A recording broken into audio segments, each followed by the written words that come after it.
আজকে আমরা মুসলমান সব জায়গায় পরাজিত, লাঞ্ছিত। এই ব্যাপারে তো কারোর দ্বিমত থাকার কথা না, আছে? তার মূল কারণগুলো হলো এইগুলো। মুসলমানরা নিজেদের মধ্যে বিভিন্ন ধরনের দলাদলি, মৌলবীরা বিভিন্ন মাযহাবের বিষয় নিয়ে বিভিন্ন জায়গায় দলাদলি, এক মৌলবী অন্য মৌলবীকে মুসলমান পর্যন্ত না মনে করা, বিভিন্ন দলে দলে আমরা বিভক্ত, নিজের দল নিয়ে আমরা খুশি। কিন্তু সকল গুণগুলো ছিল হলো কাফের মুশরিকদের, সকল গুণগুলো ছিল হলো ইহুদিদের, যেগুলো আজকে মুসলমানদের মধ্যে এমনভাবে বাসা বেঁধেছে যেগুলো তাদের ধ্বংসের কি মূল কারণ। এখান থেকে আমরা মূলনীতিটা নেব।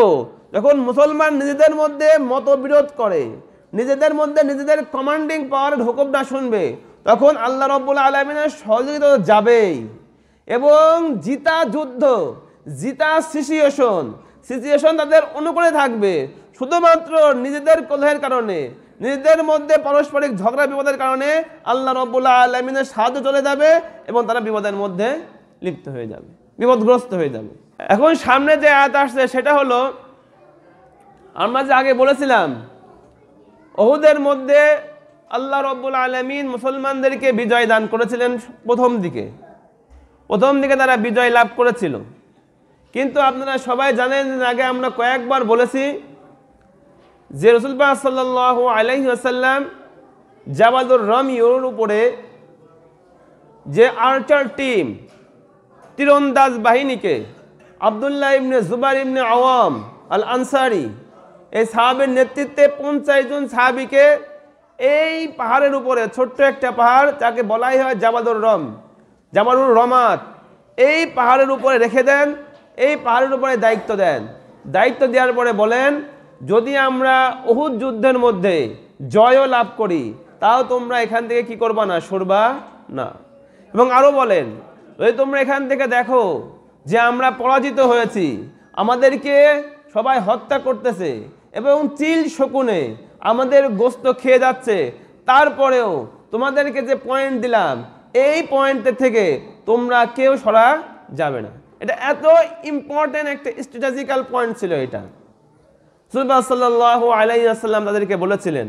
কিন্তু যখন উহুদ যুদ্ধ শুরু হয়ে যায় আল্লাহ রাব্বুল আলামিনের সহযোগিতায়, প্রথম দিকেই মুসলমান ফৌজ রাসূলুল্লাহ সাল্লাল্লাহু আলাইহি ওয়াসাল্লামের নেতৃত্বে কাফেরদের উপরে এমনভাবে অ্যাটাক করে যে কাফেররা পুরাপুরি পরাজিত হয়ে যায়। শুধু তাই নয়, এমনভাবে পরাজিত হয় যে বনু আব্দের দার, যারা কাফেরদের ঝান্ডাকে ধরে রাখত, যুদ্ধের সময় আগে নিয়ম ছিল যতক্ষণ পর্যন্ত যেই যুদ্ধ করছে যে দল, তার ঝান্ডা সমন্বিত থাকবে, সকল ফৌজ মনে করত যে না, আমাদের দলের মধ্যে এখনো জান আছে, যুদ্ধ এখনো চলতেছে। যদি ঝান্ডা বা পতাকা পড়ে যায় তাহলে বুঝতে হবে যে যুদ্ধের যে মূল ব্যাপারটা, আমরা হেরে যাচ্ছি, এখানে আমাদের বিশালভাবে পরাজিত হচ্ছে। এটা হলো নিশানা ছিল আগে। তো মুসলমানরা এমনভাবে অ্যাটাক করে, বনু আব্দের দার, তারা কুরাইশের পতাকা হোল্ড করতেছিল, ঠিক এই পরিবারের, এই বংশের 10 জন ব্যক্তি এই অ্যাটাকের কারণে মৃত্যুবরণ করে। 10 জন ব্যক্তি। তাহলে কি পরিমাণ অ্যাটাক করেছিল তারা, মুসলমানরা? যখন তারা অ্যাটাক করে 10 জন লোক যখন মারা যায়, তখন তাদের পতাকা পড়ে যায়, তখন এক মহিলা এসে পতাকাকে ধরার চেষ্টা করে। এবং মহিলারাও মুসলমানদের অ্যাটাকের কারণে, যেখানে মুসলমানের সংখ্যা ছিল মাত্র 700, কাফেরদের সংখ্যা ছিল 3000, এই 700-র কাছে 3000 পরাজিত হয়ে যখন দৌড়ে যাচ্ছিল, এমনকি মহিলারাও তাদের কাপড় উঁচু করে মুসলমানদের অ্যাটাকের ভয়ে চলে যাচ্ছিল। তো আল্লাহ রাব্বুল আলামিন উহুদে যে ওয়াদা করেছিলেন, সেই ওয়াদাকে আল্লাহ রাব্বুল আলামিন পুরা করেছেন। এই পর্যন্ত আল্লাহ রাব্বুল আলামিন বলতেছেন, তোমাদের আমি বিজয় দান করেছিলাম। শত্রুরা তোমাদের ভয়ে, তোমাদের অ্যাটাকের ভয়ে তারা তাদের পিছন দিকে পালিয়ে যাচ্ছিল। আল্লাহ বলছেন, ওয়ালাকাদ সাদাকাকুমুল্লাহু ওয়া'দাহু ইস্তাহুসসুনাহুম বিইজনি। আল্লাহ রাব্বুল আলামিন উহুদে যে তোমাদেরকে আল্লাহ রাব্বুল আলামিন ওয়াদা করেছিল, যে আগে বলেছি তোমাদেরকে 5000 ফেরেশতা দিয়ে আল্লাহ রাব্বুল আলামিন সহযোগিতা করবে, সেটা উহুদে আল্লাহ রাব্বুল আলামিন করেছিল যতক্ষণ পর্যন্ত তোমরা যুদ্ধে তোমাদের সর্বোচ্চ দিয়ে লড়ছিলে। কিন্তু আল্লাহ রাব্বুল আলামিন হাত্তা ইদা ফাশিলতুম, এখান থেকে আল্লাহ বলছেন যে চোটটা তোমাদের লেগেছে উহুদে, এখানে আল্লাহ রাব্বুল আলামিন সেই সিনারিওকে সুন্দরভাবে তার জবানে আল্লাহ রাব্বুল আলামিন বলবেন, যে হ্যাঁ তোমাদের সমস্ত কিছু ঠিক ছিল, তোমরাই জয়লাভ করতেছিলে, কিন্তু যখন তোমরা নিজেদের মধ্যে সমস্যা করলে, হাত্তা ইদা ফাশিলতুম, তখন তোমাদের মধ্যে একটা বিশৃঙ্খলা সৃষ্টি হলো। ওয়াতানাযাতুম ফিল আমরি, সেখানে শুরু করার আগে এখানে আমাদের একটা মূল বিষয় আমি বলে নিই আপনাদের কাছে। আজকে আমরা মুসলমান সব জায়গায় পরাজিত, লাঞ্ছিত, এই ব্যাপারে তো কারোর দ্বিমত থাকার কথা না, আছে? তার মূল কারণগুলো হলো এইগুলো। মুসলমানরা নিজেদের মধ্যে বিভিন্ন ধরনের দলাদলি, মৌলবীরা বিভিন্ন মাযহাবের বিষয় নিয়ে বিভিন্ন জায়গায় দলাদলি, এক মৌলবী অন্য মৌলবীকে মুসলমান পর্যন্ত না মনে করা, বর্তমানে যেগুলো আমাদের চলতেছে, বিভিন্ন দলে দলে আমরা বিভক্ত, নিজের দল নিয়ে আমরা খুশি, কিন্তু সকল গুণগুলো ছিল হলো কাফের মুশরিকদের, সকল গুণগুলো ছিল হলো ইহুদিদের, যেগুলো আজকে মুসলমানদের মধ্যে এমনভাবে বাসা বেঁধেছে যেগুলো তাদের ধ্বংসের কি মূল কারণ। এখান থেকে আমরা মূলনীতিটা নেব, যখন মুসলমান নিজেদের মধ্যে মতবিরোধ করে, নিজেদের মধ্যে নিজেদের কমান্ডিং পাওয়ারের হুকুমটা শুনবে, তখন আল্লাহ রাব্বুল আলামিনের সহযোগিতা যাবেই, এবং জিতা যুদ্ধ, জিতা সিচুয়েশন তাদের অনুকূলে থাকবে। শুধুমাত্র নিজেদের কলহের কারণে, নিজেদের মধ্যে পারস্পরিক ঝগড়া বিবাদের কারণে আল্লাহ রাব্বুল আলামিনের সাহায্য চলে যাবে এবং তারা বিপদের মধ্যে লিপ্ত হয়ে যাবে, বিপদগ্রস্ত হয়ে যাবে। খুব খেয়াল করতে হবে। আল্লাহ তোমাদেরকে উহুদে জয় লাভ করাইতেছিলেন, তোমরা কাফেরদেরকে ধাওয়ায় ধাওয়ায় নিয়ে যাচ্ছিলে অনেক দূরে। এই অবস্থা যখন ছিল, তোমাদের মধ্যে একটা বিশৃঙ্খলা দেখা দিল। কি বিশৃঙ্খলা? রাসূল বলেছিলেন আর্চার টিমকে, পাহাড়ের উপরে যে তীরন্দাজ বাহিনী ছিল 50 জনের, বলছিল তোমরা কোনো অবস্থাতে এখান থেকে কি করা যাবে না, নামা যাবে না।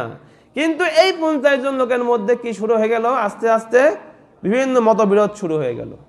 তাদের যে লোকাল কমান্ডার, এই 50 জনের মধ্যে যে কমান্ডার ছিল আব্দুল্লাহ ইবনে জুবাইর ইবনে আওয়াম আল আনসারি সাহাবা ছিলেন, তার হুকুম ছিল একজন ব্যক্তি এখান থেকে নামা যাবে না, ওখানে যাই হয় হয়ে যাক, কিন্তু আমরা এখান থেকে নামবো না। কিন্তু কিছু সাহাবা যারা মুনাফিক ছিল না, তারা মুমিন সাহাবাই ছিল, কিন্তু তারা খেয়াল করলো যে কাফের সৈন্য অনেক দূর ধাওয়ায় নিয়ে চলে গিয়েছে, মাঠের মধ্যে বিভিন্ন গনিমতের মাল, বিভিন্ন অস্ত্র শস্ত্র, খাদ্য শস্য, যেগুলো মানুষ যুদ্ধের জন্য নিয়ে আসে, এবং যখন হেরে যায় ওইগুলো রেখেই তারা দৌড়ে নিজের জান বাঁচায়, তখন যে মালগুলো পায় সেগুলোকে গনিমতের মাল বলা হয়। তখন কিছু লোক বললো না, এখন তো আমরা জয় লাভ করছি, এখন তো কাফের সৈন্য অনেক দূর চলে গিয়েছে, এখন যদি আমরা যে গনিমত করাই এটার জন্য কোনো সমস্যা নাই। এই যে এখানে একটা মতবিরোধ শুরু হয়ে গেল, এবং তাদের যে কমান্ডার নিষেধ করেছিল, এই নিষেধ না শুনে তারা নেমে আসলো। এই বিষয়কে আল্লাহ রাব্বুল আলামিন বলতেছেন, যখন তোমরা সুশৃঙ্খল ছিলা, তোমাদের কমান্ডারের কথা মেনে চলতেছিলা, ততক্ষণ আল্লাহ রাব্বুল আলামিন তোমাদেরকে বিজয় দান করতেছিলেন। যেই তোমরা বিশৃঙ্খলার মধ্যে চলে আসছো, কিছু লোক গনিমত কোরানোর জন্য নিজেদের নেতার কথাকে তোমরা উপেক্ষা করে চলে আসছো, সেই আল্লাহ রাব্বুল আলামিন তোমাদেরকেও গ্রেফতার করে নিয়েছে এর মধ্যে। হাত্তা ইদা ফাশিলতুম ওয়া তানাযাতুম ফিল আমরি, নিজেদের বিষয়ের মধ্যে তোমরা ঝগড়াঝাটি শুরু করে দিয়েছো। তোমাদের কমান্ডার বলছে এখানে থাকতে হবে, কেউ নামা যাবে না, কিন্তু তোমাদের মধ্যে কিছু লোক বলছে না, আমরা এখন যাব যে গনিমত কুড়াবো।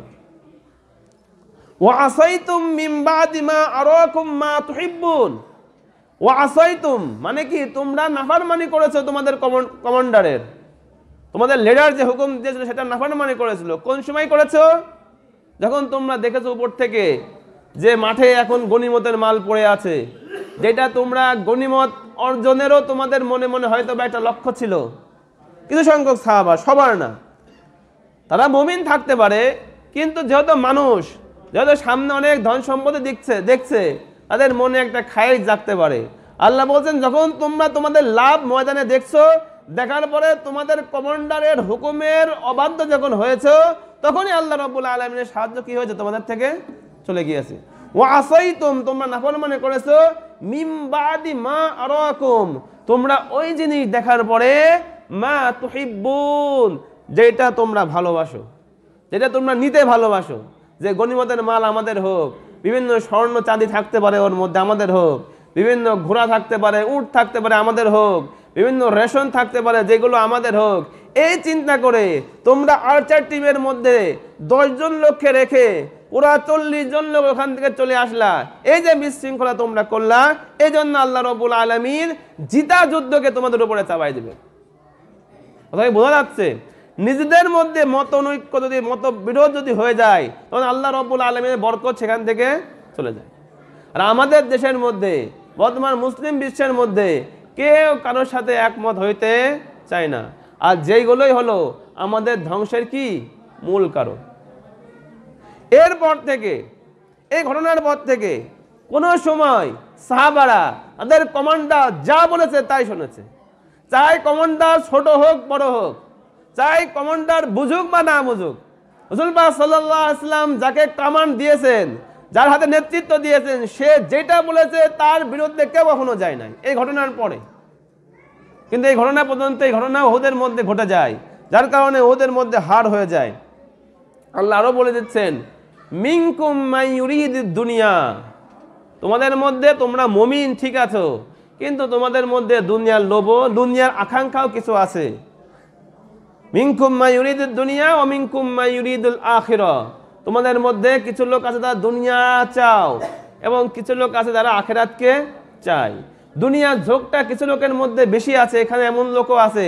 এগুলো কোন লোক? আব্দুল্লাহ ইবনে উবাই ইবনে সালুল 300 জন লোক নিয়ে চলে যাওয়ার পরে যে 700 জন লোক অবশিষ্ট ছিল, তাদের মধ্যে কিন্তু এই ঘটনা ঘটতেছে। তোমাদের মধ্যে কিছু সংখ্যক লোকের মধ্যে দুনিয়ার ভোগ বিলাস পাওয়ার চিন্তা ভাবনা আছে, এবং কিছু সংখ্যক লোক তোমরা আছো যে কোনো অবস্থায় হয়ে যাক, আমরা মালের প্রতি লক্ষ্য করব না, আমরা তাকাবো কিসের প্রতি?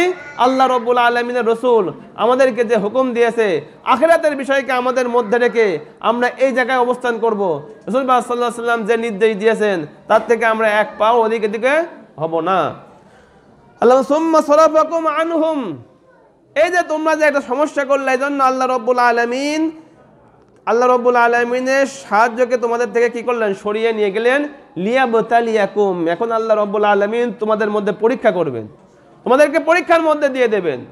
তোমাদের বিশৃঙ্খলা করলা, এই বিশৃঙ্খলার কারণে তোমাদের উপরে যে পরাজয় আসবে, এই সময় তোমরা টেকো কিনা, এই যুদ্ধের পরাজয় তোমরা সহ্য করতে পারো কিনা, এজন্য আল্লাহ রাব্বুল আলামিন তোমাদেরকে কি করবেন? পরীক্ষা করবেন। আল্লাহ রাব্বুল আলামিন আগে ঘোষণা করে দিচ্ছেন, ওয়ালাকাদ আফা আনকুম, তোমাদেরকে আল্লাহ রাব্বুল আলামিন পরীক্ষা করবেন, ঠিক আছে, কিন্তু তোমরা যে দুনিয়ার চিন্তা করেছিলে কিছু যুদ্ধের মধ্যে, এগুলো আল্লাহ রাব্বুল আলামিন তোমাদেরকে কি করবেন? ক্ষমা করে দিবেন। যেহেতু এই ধরনের নির্দেশ আল্লাহ রাব্বুল আলামিন তোমাদেরকে আগে দেন নাই, যে যুদ্ধের যে কোনো জায়গায় থাকলেই কমান্ডারের হুকুম ছাড়া কোথাও এক পাও যাওয়া যাবে না, এই ধরনের নির্দেশ কোনো দেওয়া হয় নাই। এজন্য এইবারের মতো হয়তো আল্লাহ রাব্বুল আলামিন তোমাদেরকে কি করবেন? ক্ষমা করে দেবেন। আল্লাহু যু ফাদলিন আলাল মুমিনিন, এবং আল্লাহ রাব্বুল আলামিন মুমিনদের প্রতি অনেক সহানুভূতিশীল। মুমিনদেরকে আল্লাহ রাব্বুল আলামিন ক্ষমা করতে চান, তাদের বিভিন্ন ভুল ত্রুটিকে আল্লাহ রাব্বুল আলামিন মার্জনা করতে চান, যাতে করে সামনে ধরনের ভুল না হয়।